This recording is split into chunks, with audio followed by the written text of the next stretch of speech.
Hey everyone, welcome back to Candidly Single Mom. I'm your host Jeneen, and we're talking all things single parenthood journey. And so the last time I left you all, I kind of took a little bit of a deep part and talked about something I was experiencing in the moment, which is me kind of going through the challenge of feeling safe. And so I felt like it was just super interesting how I kind of related it to a actual event that I went to, and kind of how I went back and thought about certain situations I found myself in as a single mom that kind of given me, I guess, maybe the overarching feeling of not being safe. So I encourage you all to go back and listen to that episode. That was episode 3, I believe, or episode 4. But today, guess what? We're getting back to my story. The last time I left you all in regards to the progression of me kind of getting involved with my ex, getting married, the things that went on in the marriage. And believe me, I did not tell you the whole story. Maybe one day there'll be something out there that kind of gives a little bit more information about that. But talking about the day and the time and the moment that I knew that we were no longer going to be in this relationship, that I was going to be better off emotionally, mentally, being on my own, because what I was experiencing in that marriage really was more emotional trauma, if anything else.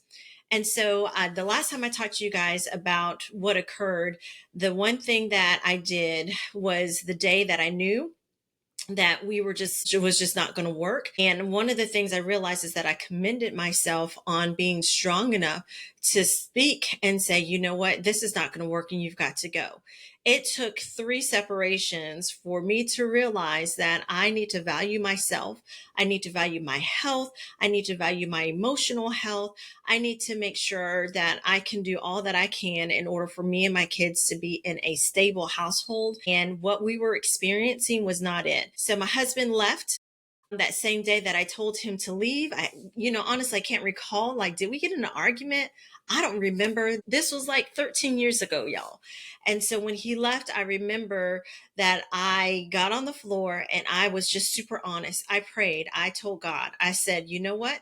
I can't do this on my own. I'm in a city an hour away from family. I don't know anybody. I just moved up here. Financially, how am I going to do this? How am I going to take care of my kids when it's just the 3 of us and I don't have the support? And I told God, I said, you're going to have to come in and you're going to have to help. And I know, because I'm here today, that's exactly what he did. But let's talk about like the first couple of days or weeks or months that I was kind of on this journey alone. And let me find this information. And I've got notes, y'all, because I really want to talk about not only sharing my story, but what I've experienced. I'm realizing everything is a lesson. And so if I can talk about my experiences in a way that they're lessons for another newly single mom or another single mom or dad to kind of learn and maybe help them kind of overcome some of the pitfalls that I experienced. But there was one thing that I thought was super interesting, and I have to find it because you have to imagine I was in a marriage for 8 years. I really loved him. It wasn't the fact that I didn't love him, it just wasn't healthy.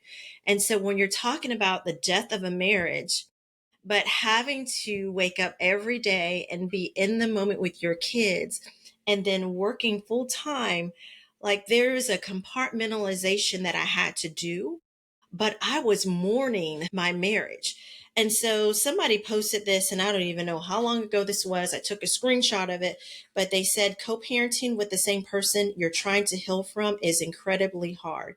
Now, I don't want to talk so much about co parenting at this point just yet, because I believe that there was aspects of co parenting that I thought that I was getting, that we were doing. But when I reflect back, it really wasn't. We really weren't co parenting. But the statement that that person put on there was extremely true, because I was trying to heal from the devastation of somebody like being a serial cheater and me not feeling as if I was worthy enough. Like I didn't think I was worth, this gentleman's, my ex-husband's attention and love and care. And I had fought for it so long. I didn't think that I was beautiful, like physically attractive, because I saw pictures. I saw videos of, women that he was involved with, and maybe they didn't have kids, maybe that's why they look like they're all put together. But I was seeing all of these things and I was feeling ugly. I was feeling unwanted. I was feeling like a failure, like I mentioned before. For me, it wasn't having a career as a purpose, as something that I wanted to succeed in. I really wanted to succeed in being a wife and being a mother. I wanted that dream, the two kids, the dog, the husband, the house, the white picket fence. And, I didn't have any of that. But yet here I am. Husband walked out because I did tell him, and we decided, okay, we're not going to, this is it. This is our third time we're separating. I was completely done. I had whatever strength that it was just to say, girl, like, come on, you've got to realize that you're worth so much better than what you're getting. But yet and still, I was mourning. Yet and still, I didn't know exactly what I needed to do. So you can imagine when he left, it was like everything. I would have had to ask him to support when I needed money financially, but I did not have a place in between time before we got divorced where he was actually or actively giving financially to help support the household. That was a major concern for me. So, one of the things that I did, which when I think back on it, I'm so grateful because it was kind of a covering, a way of grace, or a way of me being taken care of unknowingly, because I'm realizing this now as I'm talking to you all, is I decided to go back to school. Okay, part of that is a distraction, right? I had to distract myself from mourning or the sadness of no longer having a partner. You're laying in your bed and it's an empty bed.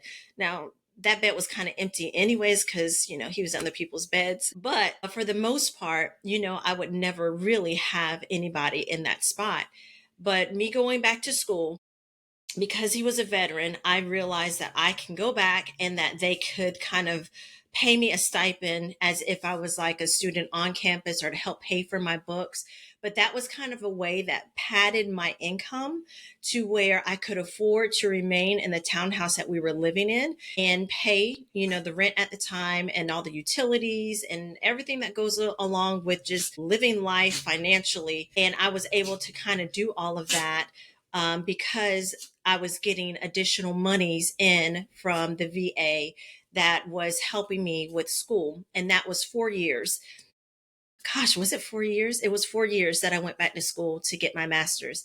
So that is kind of a grace or a way that God kind of provided now that I kind of think about it, because in that in between time, which is probably within that year, I was not really actively expecting or even asking for him to provide anything financially for me and the kids. So that was probably the biggest thing, that was kind of a way to kind of help me financially. But then I had to think about, okay, if I'm here and if I'm in a city by myself, how can I create community? How can I make sure that if I need help, if there was an immediate need, or if there was an emergency, God forbid, who is going to be there for my kids? And so my strategy and the way that I felt was the best way to do it was to get super involved in the church that I was in. I felt like that was the safest place where I can create community of somewhat like-minded individuals. And so I got involved. And again, a part of it was a healing journey for me. So imagine your husband walks out of the door, you're already like emotionally kind of mourning the death of a marriage. You've been mourning it for a while, but now you have the strength. And then it's a full realization like, girl, you are on your own with these kids. Your daughter is not in school. She's a full toddler. Your son is kindergarten going to first grade. And me saying, okay, I just got to do it. I don't have a choice but to do it. So whatever to do it looks like, that's what I'm going to do. So me kind of navigating my mindset in that manner and going to church, the church was a second home for me. Okay. So if y'all can remember back in the days, probably I would say maybe Baptist church. I grew up Baptist. You were in church every day, especially if there was revival. Like we had revival every night. And so that's kind of what I did. The church that I found, I sang on the choir on Sundays. They had Wednesday night Bible study, so I was there. They had Thursday night prayer night, so I was there. And even on the Sundays, we had, I think, 2 or 3 services. So I sang all services, and I would get my children, lug them with me. And I remember one time there was a lady that was over the youth and the kids. So whenever I had to drop my kids off so they can have youth church, and then of course my daughter was like a little, not an infant, but she was a baby toddler in that area where they would watch her. I would have to check them in. And I remember one Sunday, because I was singing both services, I didn't go in to check them out in between services. And the lady said to me, and she didn't know what I was going through, but she said, you know what? The other kids are, their moms and dads are coming to get them, but your kids don't see that. So they're seeing that you're not coming to get them. So it's important for you to go and get them because they don't understand what was going on. And on one part, I was like thinking to myself, like, ma'am, you don't understand. Like, I'm stressed. I'm trying to figure out how I can make all this happen. I feel the urge and the need to kind of be involved. Like I was holding on to the feet of Jesus for dear life when I was singing. And I just need to be in the room. I need to be in a place where I can just kind of lay it out on the floor, even if it is that I'm singing on the choir. But then the other part was knowing that she really was right. So I would, every Sunday, I had to sing. I would drop the kids off in between Sundays. I would get them out of the daycare, out of the child watch. We would eat. Now, I would tell you that church had the amazing, like, lunches or dinners, like super amazing. So we would go and we would sit down and we would eat.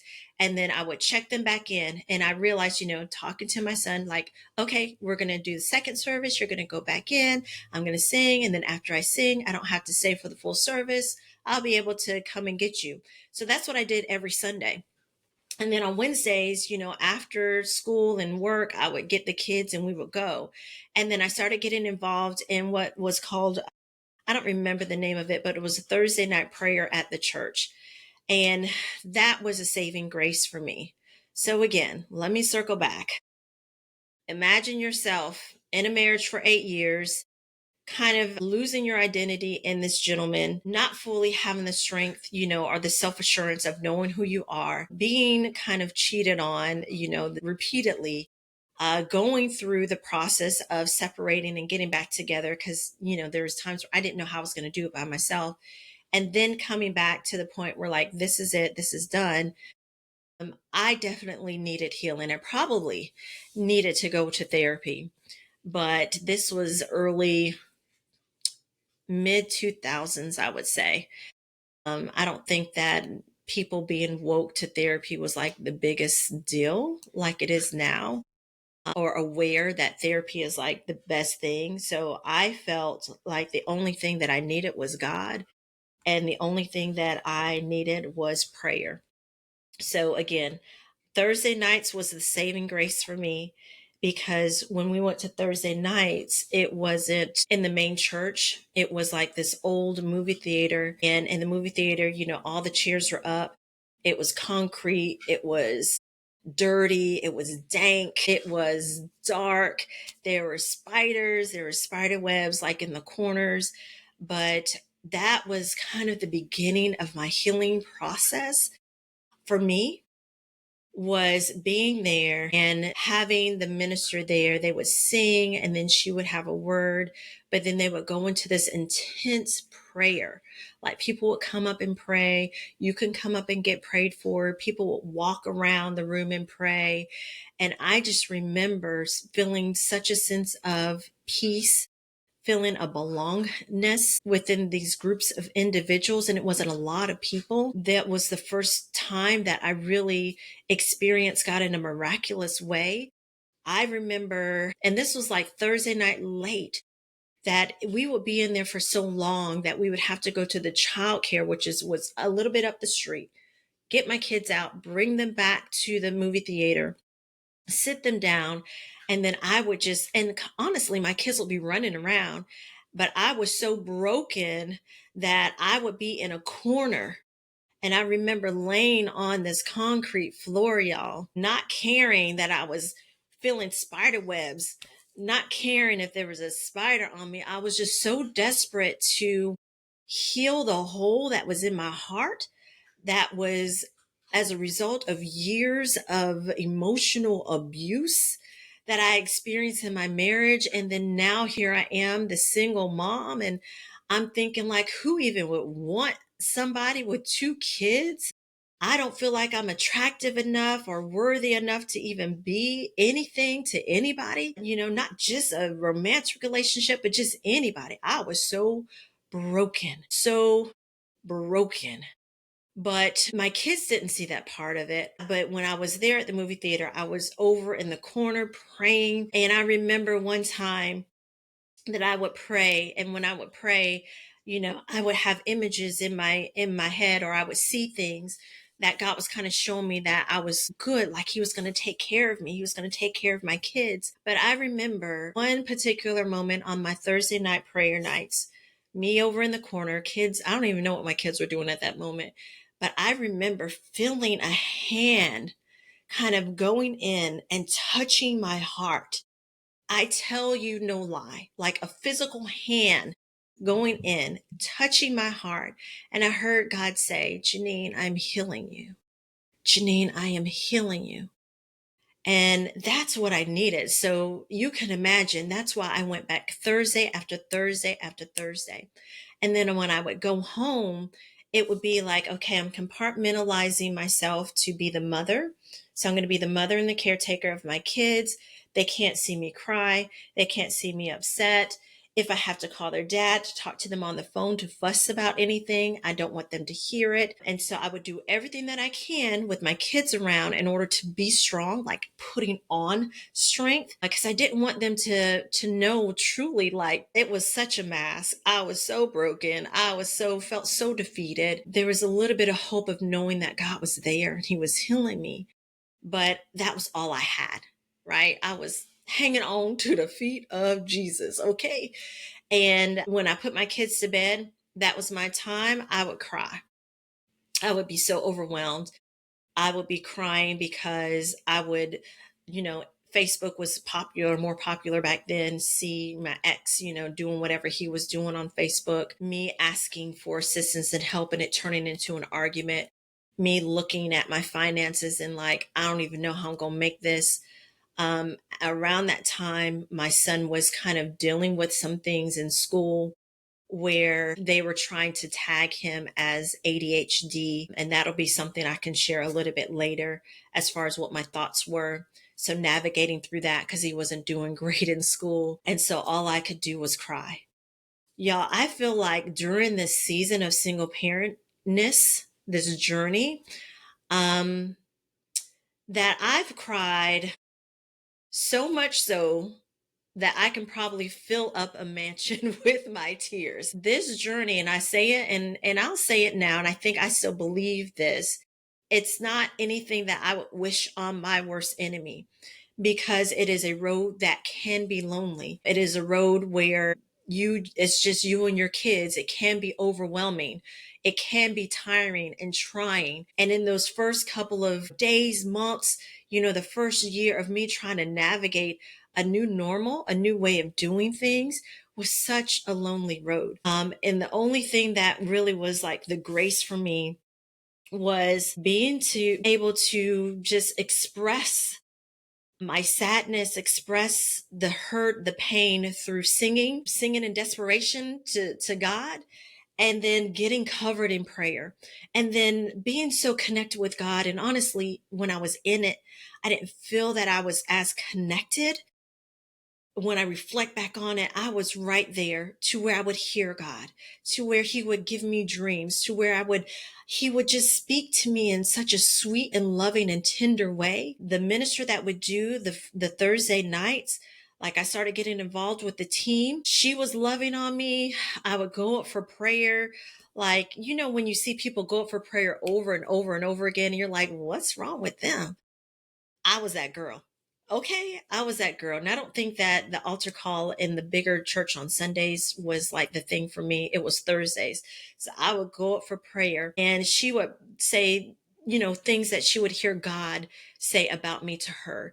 And she would just express these things. And I just had started to build a community of people that were loving on me. And I started to slowly kind of reshape who I was. Maybe that's not the best thing to say. It wasn't reshaping who I was. I began to understand the person that I was in my marriage, I was taking that layer off and starting to come back to the authentic Jeneen, to the real Jeneen, to the one that didn't have to put the mask on, the one that didn't have to endure through, the one that didn't have to smile through pain. And I started to discover, who I was prior to being involved and married to this individual. And and it didn't just take a year, it took multiple years for me to get there. But the whole point of me kind of sharing was that during the first weeks and months of when my ex-husband left, and in the state that we were in, you have to have a year of separation right before you can go through a divorce. My saving grace was really digging in and dialing in to God, like sitting at his feet, sitting on his lap, and like a child crawling up in his lap and leaning on his chest, because that was just the only safe place that I could be. And then I had other single parents that understood, and so we became our own community, and that was a couple of years later. But me and God, it was me and God, it was me and God, it was me and God, because I had people that didn't fully understand exactly what I was going through. One thing that I can remember during the first year of me kind of going through this new normal of raising kids on my own was going back home and spending time with family for Thanksgiving. And I remember my mom saying to me, and we were sitting on the couch together, the kids were kind of running around, I was around family, still trying to heal through, still kind of maybe shell shocked, I guess you could say, because it's like all of these things that I'm having to do on my own, people don't really know. I don't know if I can really trust people, because, if you can't trust the man that you married that said that he loved you, then who else are you going to trust? So that was kind of the state that I was in.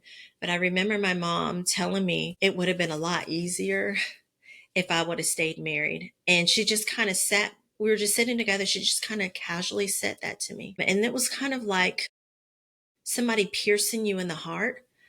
Because one, she didn't fully understand what I was going through. She didn't understand what I went through and why it was a lot better for me to not be in the marriage. And for her to say that kind of made me retreat more to myself and retreat more to God. So any kind of issues I had, gripes, complaints, didn't understand, whatever the case was, anything that I was dealing with, I had to really talk to God about it. And that was when I started journaling. So I would journal like my prayers, I would journal my frustrations, I would journal my complaints, I would journal all of these things. But then I was in the Word reading. I remember, like, God, there's nobody in the Bible that's a single mom. Like, help me to understand how to navigate this scripturally. And that was like in my youth, in my ignorance, right? Because I didn't understand the amazing story of Hagar. And if I was a preacher, y'all, I'm a minister, but if I was a preacher, we could talk about Hagar, because she really was like the first single mom. Yeah, if you think about it, and how God came through for her. But we always want to point out the story of how Sarah had her son Isaac, and how he was the promised one, and nobody wants an Ishmael. You don't want to do an Ishmael. You don't want to get ahead of yourself. You don't want to have an Ishmael. But just understanding her story, just take her story and her son's story, just separate it and understand how God even provided for her. So I was like on this journey of searching through, like, God, how are you going to keep me through all of this? How can I understand scripturally what's going on? And then just kind of journaling it through. And when I look back through my journal, which I still have, it's so amazing, because I would get to the point where I would journal so much to where I started writing God's response back to me unaware. And then I would read back, I would have a question or a concern. And then immediately after, it would be God answering me, but it was me writing it down, but I didn't know in the moment. And so I think that, a lot of times, and this is just in general, when we find ourselves in a hard place where we're hard pressed, where we have no other place to go but to God, that's when we really like lean into Him, when we really like are looking and reading through scripture, we really are praying, we really are on our face, we really are like doing whatever it is because we really want to hear God. But sometimes we fall short in the okay moments or in the good moments where we're not as intentional on pursuing him. And I am like to this day thankful, even though a lot of this was like pain that I've experienced. Like, again, I wouldn't wish on my worst enemy for nobody to go through this journey. Like, for real, I want you all to be married and happy, kids and happy. Moses, we can't bark while I'm doing this, okay? Sorry, y'all. My dog is barking. He's like a protector for some reason. But in those moments where we're happy, in those moments where we're like in this place of contentment, we tend to forget that strong desire of pursuit. And I'm speaking to the choir because I feel like that's the place that I still need to be. Because when I was in that place, oh my goodness, God was speaking to me clearly. Miraculous things were happening for me and my kids. Like, there is no way with my income at the time, and thank God I had the little extra money from the school, that I was able to afford not only paying mortgage, paying utilities, feeding my kids, but I had to take my kids to daycare. I had to take my daughter to daycare. And you moms know, parents know how much daycare is. But for me to be able to do that, there is no way that I was an hour away from family and I haven't had any mishap. I hadn't one to where I had to rely on somebody to help me because I couldn't get to my kids. But thank God there was no mishap to where I was like incapacitated to the point of not being able to pick my kids up from school. Like, I was always present. But then again, I'm a planner. And so that was one of the things I had to do, in that first year, is to learn how to strategize and schedule in a way to where I can avoid any kind of issues that might arise or problem solve ahead of time of potentialities, right? So that was kind of the way that I was thinking. And then also having that structure for my kids because their dad just left and my daughter was a baby. So she really didn't know what it was like to have a dad in the house, but my son did. And so for this major change that was occurring, I had to maintain a certain structure for them for their day, as they go to school, the time that they go to bed, the time they eat, the time we do homework, because I wanted to make sure that they were structured enough, they felt safe enough, they felt that they were in a place where no harm was going to come to them. And that was kind of my thinking. And, I even went as far as going to the library with them. And I remember getting a book that talked about divorce that was appropriate more for my son's age and kind of reading it to him so he can kind of understand, okay, things are going to be changing in our household. Your dad is no longer here. This is, how this household is going to be. This is what kind of divorce means or separation means. And it was a nice little book that I read to both of my kids. My daughter was a toddler, so she really was engaging, but not so much. But I felt like, okay, how can I be proactive to kind of let him know that the love that both of us have for him will never change, even though we're not in the same house. So those are some of the things I did in the first, weeks, years, as I'm reflecting back. And y'all, I'm reflecting like 13 years ago. So of course, I'm not going to have everything remembered because it was a lot that I was experiencing. And I think sometimes when people go through traumatic events that they kind of block out certain memories. I know I talked about that before when my son was a baby. And that was like the first year. Like, I don't remember his first words. I don't remember when he first started walking because I was in this marriage where I felt like I had to survive it. And because of that, and because of the experience I was having, more emotionally traumatic. Okay. So I want to make sure that's clear that I don't remember these things. And so when I look back on some of those pictures, it's like, oh, wow, it's a treasure to find and see these pictures because I don't remember some of those things. But again, I definitely want to encourage any new single mom, newly single dad, like maybe you just transitioned, maybe you decided your partner, your husband, your wife, like it's not going to work. Maybe, your partner passed away and you're a widow and you're a widower. And that's such a big um, thing to experience because I can never imagine you actually grieving the death of a person and then, the marriage as well.